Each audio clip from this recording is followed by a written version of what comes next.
Speak, starting on page 74. Foul. Now that there are 2 feet of snow on the ground, the phys ed teachers let us have class inside. They keep the gym at about 40 degrees because a little cool air never hurt anyone. Easy for them to say, they wear sweatpants. The first inside sport is basketball. Miss Connors teaches us how to throw foul shots. I step up to the line, bounce the ball twice, and put it through the net. Miss Connors tells me to do it again and again. She keeps bouncing balls my way, and I keep putting them up. Swish, swish, swish. 42 shots later, my arms wobble, and I miss one. By that time, the entire class is gathered around and is watching. Nicole is just about bursting. "You have to join the team," she shouts. Miss Connors says, "Meet me back here during activity period. You are going places with that arm." Me, silence. It is a sad and downtrodden Miss Connors who meets me 3 hours later.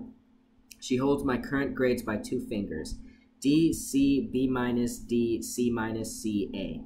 No basketball team for me because the A in art, so my GPA is a whopping 1.7. Miss Connors did not win a lacrosse team by being demure or hesitant. She times me in wind sprints, then puts me back on the line to shoot.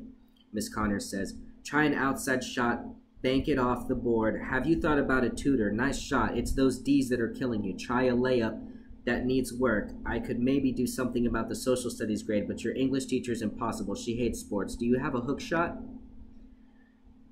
I just do what I'm told. If I felt like talking, I would explain that she couldn't pay me enough to play on her basketball team. All that running, sweating, getting knocked around by genetic mutants? I don't think so. Now, if basketball had a designated foul shot shooter, maybe I'd consider. The other team fouls you, you get to pay them back. Boom. But that's not the way it works, in basketball or in life. Miss Connors looks so eager. I like the sensation of succeeding brilliantly at something, even if it is just thinking in foul shots, one after another. I'll let her dream for a few more minutes. The boys' varsity team dribbles in. Their record is 0-5. Go Wombats. Basketball pole, a.k.a. Brendan Keller, is the one who contributed to my mashed potato and gravy humiliation on the first day of school, stands under the basket. The other guys run drills and pass into him. Brendan reaches up a skinny octopus tentacle and casually drops the ball through the hoop. Our boys are unbeatable as long as they are the only one on the floor. The boys' coach barks something I don't understand, and the team lines up behind basketball pole for free throw practice. He dribbles, bounce, 2, 3. He shoots, brick, bounce, 2, 3, brick, brick, brick. Can't sink a shot from the line to save his skinny neck. Miss Connors talks to the boys' coach while I watch the rest of the team hit a sorry 30%. Then she blows her whistle and waves me over. The boys clear out of the way and I take my place on the line. "Shoot him," commands Miss Connors.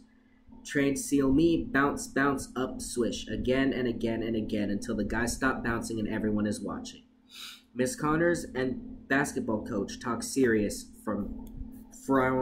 talk arms on hips, biceps flexing. The boys stare at me. Visitor from the planet Foul Shot. Who is this girl?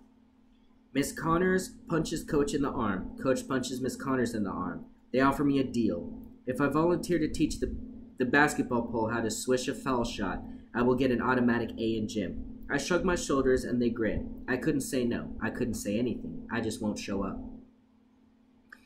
Coloring outside the lines. Our art room is blooming like a museum full of O'Keeffe's, Van Goghs, and that French guy who painted flowers with tiny dots. Mr. Freeman is the Vogue teacher of the moment. There are rumors that he'll be the teacher of the year in the yearbook.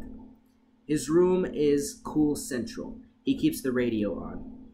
We are allowed to eat as long as we work. He bounced a couple of slackers who confused freedom with no rules, so the rest of us don't make waves. It is too much fun to give up. The room is full of painters, sculptors, and sketchers during activity period, and some kids stay there until the late buses are ready to roll. Mr. Freeman's painting is coming along great. Some newspaper guy heard about it and wrote an article. The article claimed Mr. Freeman is a gifted genius who has devoted his life to education. A color picture of the work in progress accompanied the article. Someone said a few school board members recognized themselves. I bet they sue him. I wish Mr. Freeman would put a tree in his masterpiece. I can't figure out how to make mine look real. I have already ruined 6 linoleum blocks. I can see it in my head, a strong old oak tree with a wide, scarred trunk and thousands of leaves reaching to the sun. There's a tree in front of my house just like it. I can feel the wind blow and hear the mockingbird whistling on the way back to her nest. But when I try to carve it, it looks like a dead tree, toothpicks, a child's drawing. I can't bring it to life. I'd love to give up, quit, but I can't think of anything else to do, so I keep chipping away at it. Principal stormed in yesterday, smelling pleasure. His mustache moved up and down, a radar sweeping up for things unruly. An unseen hand turned off the radio as he crossed the threshold, and bags of potato chips vanished, leaving the faint scent of salt to mix with vermilion oil paint and wet clay. He scanned the room for merriment, found only bowed heads, graceful pencils, dipping brushes. Mr. Freeman touched up the dark roots on the head of a lady school board member and asked if Principal needed help. Principal stalked out of the room in the direction of the human waste smoking haven. Maybe I'll be an artist if I grow up. Poster child. Heather left a note in my locker begging me to go to her house after school. She's in trouble. She's not meeting Martha's standards. She sobbed out the story in her room. I listened and picked lint off my sweater. The Marthas held a craft meeting to make Valentine's pillow for little kids who are in the hospital. Meg and Emily sewed 3 sides of the pillows while the others stuffed, stitched, and glued on hearts and teddy bears.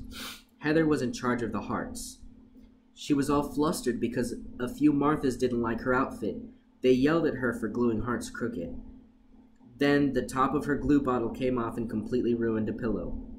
At this point in the story, she throws a doll across her room. I move the nail polish out of her reach. Meg demoted Heather to pillow stuffing. Once the pillow production line was again rolling smoothly, the meeting began. Topic: the canned food drive. The senior Marthas are in charge of delivering the food to the needy, with the newspaper photographer present, and meeting with the principal to coordinate whatever needs coordinating.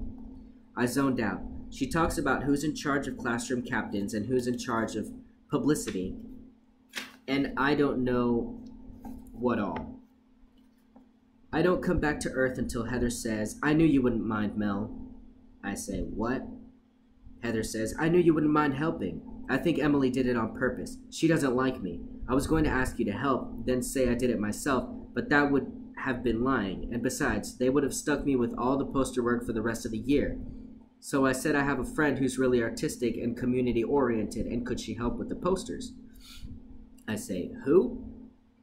Heather, laughing now, but I still hold on to the nail polish. "You, silly. You draw better than me and you have plenty of time. Please say you'll do it. Maybe they'll ask you to join too once they see how talented you are. Please, please, whipped cream, chopped nuts and cherry on top, please. If I screw this up, I know they'll blacklist me. Then I'll never be a part of any of the good groups." How could I say no?